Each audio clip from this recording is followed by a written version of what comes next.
Hello ना this is the part 2 of enthalpy of interconversion of states. Last video के अंदर हमने देखा था common states of matter including plasma जो कि नॉन कॉमन स्टेट है। आज हम लोग बोस कंडेंसेट और फर्मियोनिक कंडेंसेट के बारे में पढ़ेंगे। ठीक है, it's gonna be very interesting lecture. अगर आप पूरा देखते हो तो इसे बहुत डिटेल के अंदर, बहुत ईजी वर्ड्स के अंदर इसका कॉन्सेप्ट देखेंगे। उससे पहले थोड़ा सा रिवाइज़ कर लेते हैं या फिर क्वेश्चन कर लेते हैं जो हमने पहले देखा था। ठीक है, अगर आपने वो वाली वीडियो नहीं भी देखी लेकिन अगर आपको लगता है कि मुझे स्टेट्स ऑफ मैटर आता है तो फिर जो मैं भी क्वेश्चन करूँगी तो आप उसके आंसर्स अपने आप को ही दे दीजिएगा in order to test yourself if you want. सही है, तो सॉलिड से लिक्विड क्या था भाई? मेल्टिंग था। ये सारी चीज़ें हमने देखी थी। ठीक है, ये जी क्या होता है, ए क्यू क्या होता है, ये एस ओ एल क्यों लगाते हैं, वगैरह वगैरह। खैर इस डायग्राम के अंदर ये पूरा लेक्चर जो हमने देखा था वो आ जाता है। कह रहे हैं कि सॉलिड से शुरू करते हैं। सॉलिड जब लिक्विड में कन्वर्ट होता है उसे कहते हैं fusion, melting.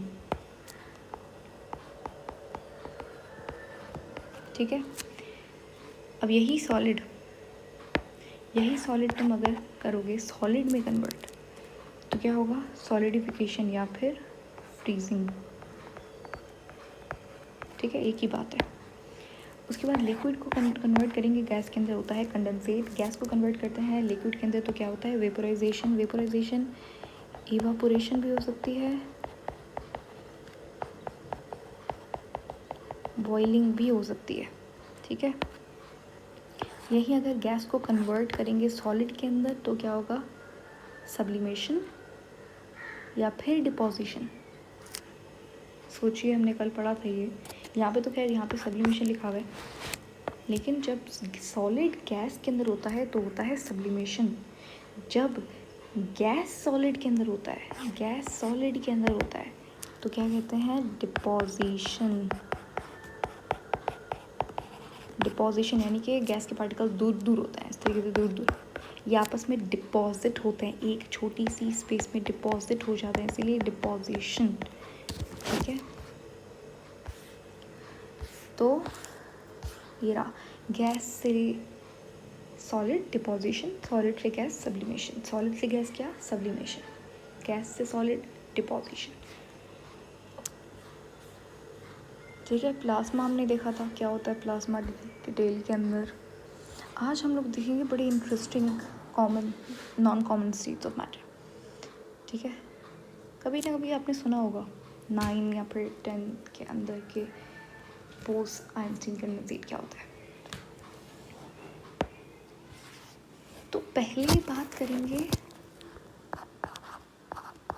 Bose Einstein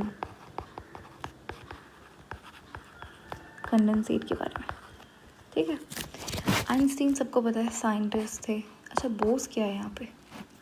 Bose scientist का नाम है या फिर क्या है? बोस भी साइंटिस्ट थे। कौन से साइंटिस्ट थे? He was an Indian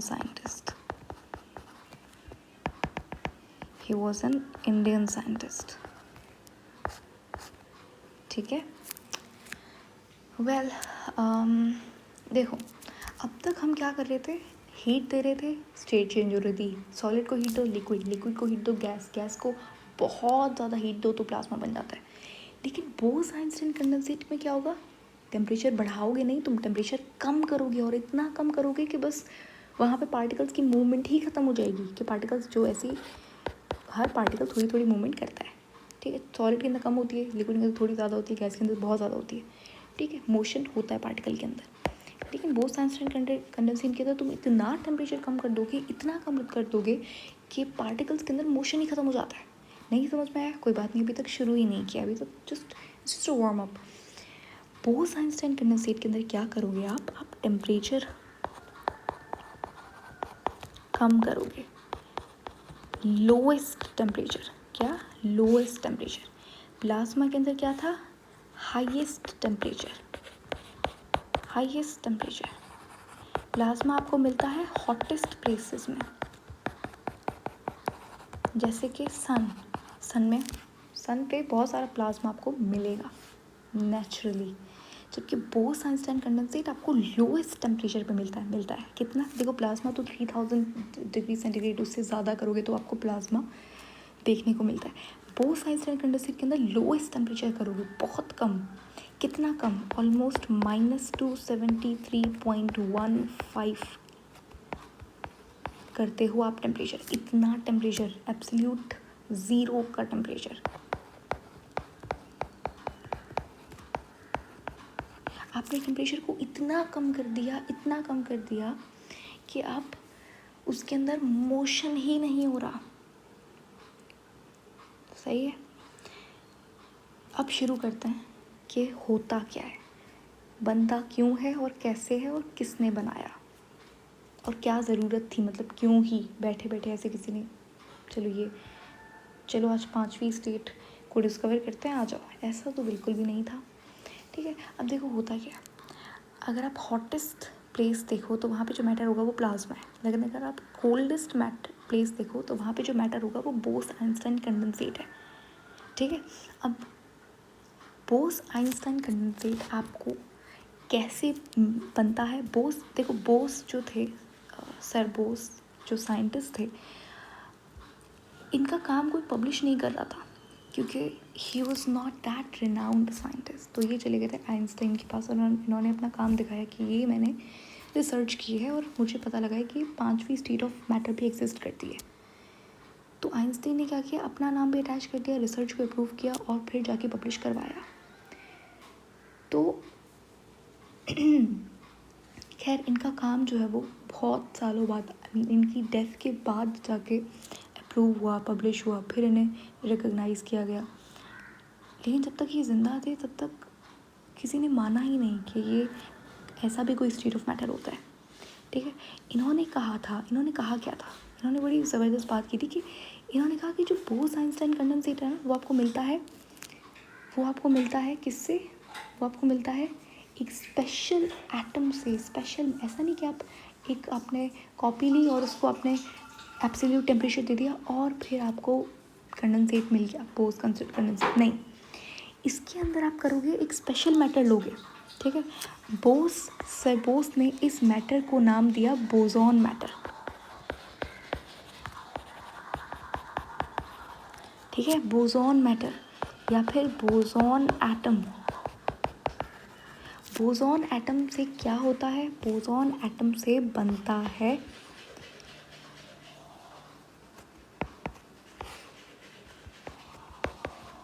Bose condensate.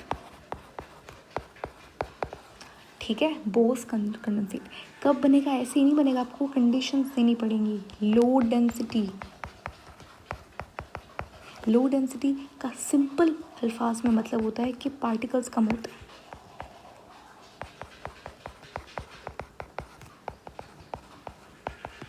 ठीक है। कम पार्टिकल्स होंगे, तो इतना नहीं आपने बल्क नंबर ऑफ पार्टिकल्स ले लिए, नहीं, थोड़े से पार्टिकल्स। ठीक है। अब एक बात याद रखिएगा, ऑन जो वर्ड है ना, ऑन, वो इस्तेमाल होता है छोटे पार्टिकल्स के लिए। ठीक है। जैसे कि प्रोटॉन, इलेक्ट्रॉन, न्यूट्रॉन, फोटॉन, वैसे ही बोसॉन छोटा पार्टिकल।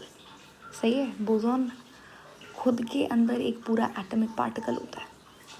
अब चलो ठीक है, बोसॉन एटम को लो डेंसिटी पे लेके जाओगे और उसे टेम्परेचर दोगे -273.15 का।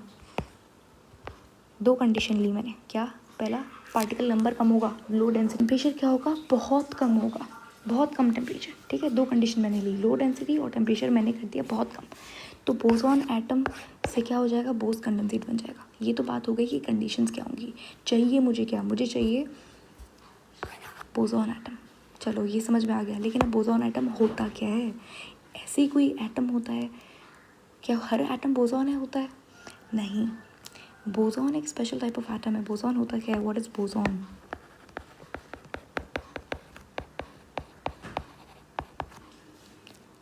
बोसॉन के अंदर क्या होता है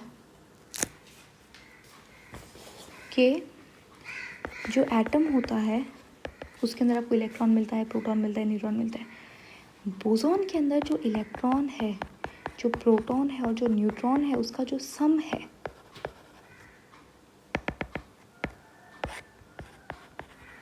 का जो सम है वो इक्वल होगा इवन नंबर के, ठीक है, इवन नंबर।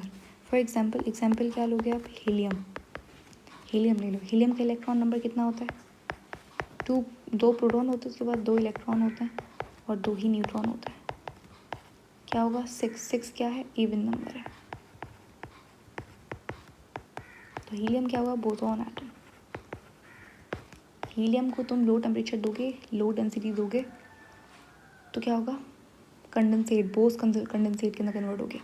लेकिन अब होता क्या है, देखो हमने समझ लिया कि बनता क्या चाहिए आपको, बोसॉन पार्टिकल चाहिए, बोसॉन मैटर चाहिए। बोसॉन क्या होता है, जिसका इलेक्ट्रॉन प्रोटॉन न्यूट्रॉन का सम क्या हो, इवन नंबर हो। तीसरी बात करते हैं बनता कैसे है, कैसे बनता है, ठीक है। ये डायग्राम आपको समझ में आ जाएगी जब मैं आपको बताऊंगी कि बनता कैसे है। देखो आपको पता होना चाहिए पार्टिकल जो है ना, पार्टिकल उसकी जो एक आइडेंटिटी है, सबसे ज़्यादा जो मेन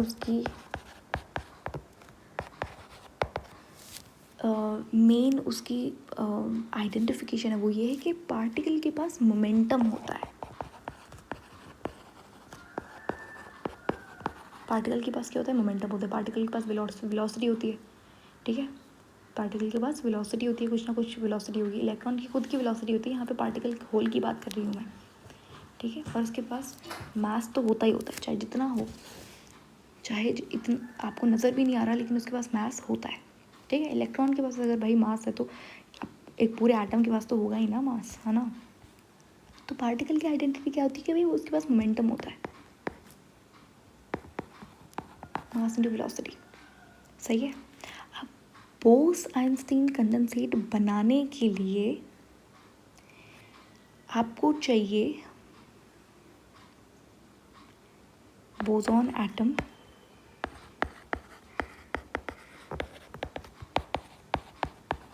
आपको चाहिए बोसॉन एटम, ठीक है। आपको चाहिए लो डेंसिटी, थोड़े पार्टिकल लो, ज़्यादा मत लो वरना नहीं बनेगा, ठीक है। आपको चाहिए लोएस्ट टेम्परेचर, लो टेम्परेचर नहीं लिखा मैंने, लोएस्ट टेम्परेचर लिखा है, ठीक है, लोएस्ट टेम्परेचर, ठीक है। और अब होगा क्या, ये सारी कंडीशंस जब मैं अप्लाई करूँगी, जो पार्टिकल है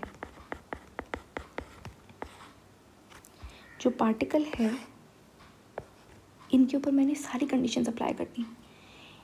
अब इसको मैंने इतना कम टेम्परेचर दिया कि मैंने बताया था पहले भी कि मोशन इसके अंदर ख़त्म हो जाता है, बिल्कुल मोशन ख़त्म हो जाता है, जिसकी वजह से क्या होता है, इसके अंदर मोमेंटम ज़ीरो हो जाएगा, मोमेंटम ज़ीरो हो जाएगा, ठीक है। जब मोमेंटम ज़ीरो हो जाता है, वेरी इंपॉर्टेंट पॉइंट, देखो नहीं समझ में आ रहा कैसे बना, आपने दी सारी कंडीशंस, ठीक है। अब आपको पता है बोसॉन एटम क्या है, आपको पता है टेम्परेचर कितना चाहिए, इतना चाहिए, लो डेंसिटी का मतलब आपको पता है कि कम पार्टिकल, ठीक है, नंबर ऑफ पार्टिकल कम होंगे, ठीक है। पार्टिकल की आइडेंटिफिकेशन क्या होती है, भाई उसके पास मोमेंटम होता है, हर पार्टिकल के पास अपना मोमेंटम होता है। लेकिन जब मैंने इतना लो टेम्परेचर दे दिया, भाई उसके अंदर पूरा उसका मोशन ही खत्म हो गया। जब मोशन खत्म हो गया, मोशन ज़ीरो है तो वेलोसिटी ज़ीरो हो जाती है। वेलोसिटी ज़ीरो हो जाएगी तो मोमेंटम क्या होगा, चाहे मास हो उसके पास, लेकिन मोमेंट वेलोसिटी ज़ीरो हो गई तो ज़ीरो से कोई चीज़ मल्टीप्लाई होगी तो वो भी ज़ीरो हो जाएगी, तो यानी कि मोमेंटम क्या होगा, ज़ीरो हो गया। व्हेन पार्टिकल्स मोमेंटम ज़ीरो हो जाता है, जब पार्टिकल मोमेंटम, तो पार्टिकल अपनी आइडेंटिटी लूज़ कर देता है, ठीक है। पार्टिकल अपनी आइडेंटिटी लूज़ कर देता है, सही है।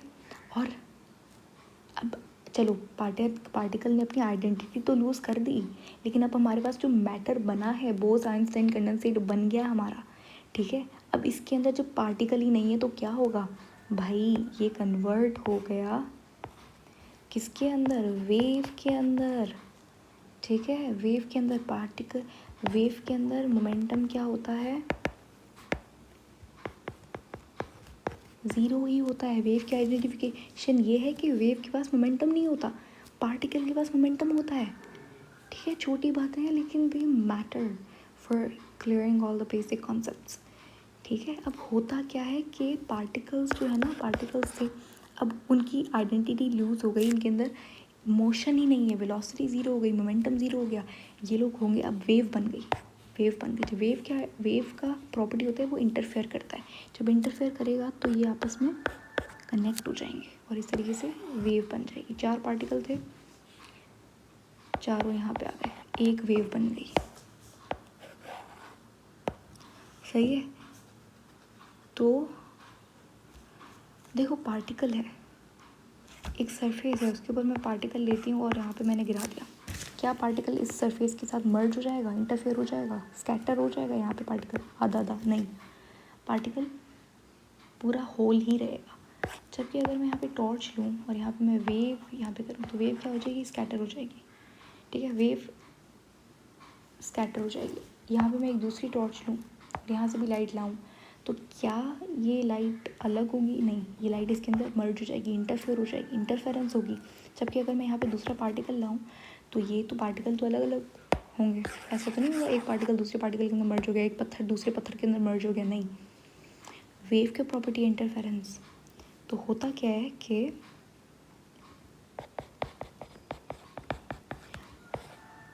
पार्टिकल जो है ना, इसके अंदर मोमेंटम होता है और पार्टिकल कभी भी आपस में मर्ज नहीं होंगे, इंटरफेयर नहीं होंगे। सही है। जबकि जो वेव है ना, वेव, उसकी प्रॉपर्टी होती है इंटरफेरेंस।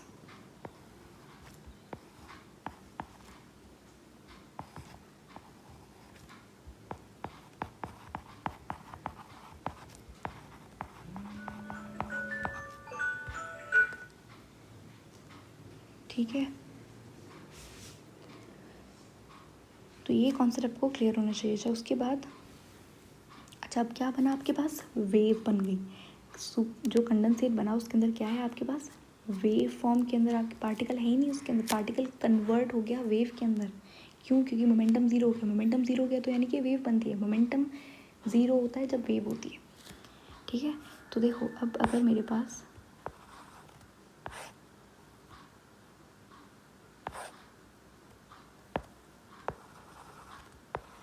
इस तरीके से पार्टिकल्स थे, ठीक है, मैंने इनको लो डेंसिटी है, 3 ही तो पार्टिकल्स हैं मैंने लिए। ठीक है, लो डेंसिटी है, टेम्परेचर मैंने बहुत कम कर दिया।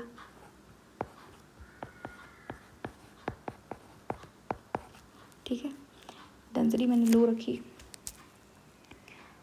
और क्या कंडीशन थी, बोसॉन एटम है, याद रखिएगा ये बोसॉन एटम हो। ठीक है, बोसॉन एटम क्या होता है, इलेक्ट्रॉन प्रोटॉन न्यूट्रॉन का सम क्या होगा, इवन नंबर होगा। अब होगा क्या, देखो ये सारा पार्टिकल क्या होगा, वेव फॉर्म में आ गया, इंटरफेरेंस हो गई।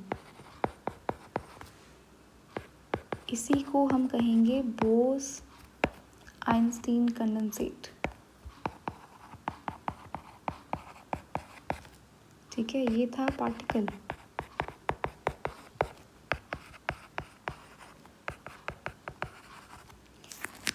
सही है, समझ आ गई बात, कॉन्सेप्ट क्या था। अब ये पिक्चर आपको एकदम समझ में आ जाएगी। देखो यहाँ पे थे पार्टिकल्स, ठीक है, पार्टिकल्स आपस में इंटरफेयर नहीं हो रहे थे, पार्टिकल्स के पास अपनी वेलोसिटी थी, पार्टिकल्स के पास मोमेंटम था। ठीक है, लेकिन आहिस्ता आहिस्ता करके पार्टिकल्स आपस में इंटरफेयर करना शुरू हुए और इस तरीके से वेव्स बनना शुरू हुई और सारी वेव्स आपस में इंटरफेयर हुई और एक मेजर वेव बनी। इसी को हम कहते हैं बोस आइंस्टीन कंडेंसेट। जो आप देख रहे हो ये बेसिकली यही स्टेजेस हैं। ठीक है, कि पहले थोड़े थोड़े पार्टिकल्स इंटरफेयर करना शुरू हुए, उसके बाद आपको इस तरीके से वेव बनी और एक आपको फिर एक मेजर इंटरफेरेंस दिखा और एक पूरी वेव बन गई। तो ये इसी को हम लोग बोस आइंस्टीन कंडेंसेट कहते हैं। ठीक है, इसको एक बहुत अच्छा यहाँ पे क्वेश्चन है, वो ये है कि ये जो बोस कंडेंसेट है इसी को हम लोग कहते हैं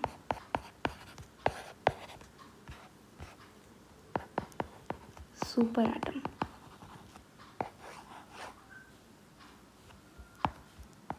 वेरी इंपॉर्टेंट। इसे क्या कहेंगे? Super atom. क्या हुआ? 3 एटम भाई, 3 एटम ने मिलके एक वेव बना दी। ठीक है, इसे हम लोग कहेंगे सुपर एटम या फिर कंडेंसेट। सही है।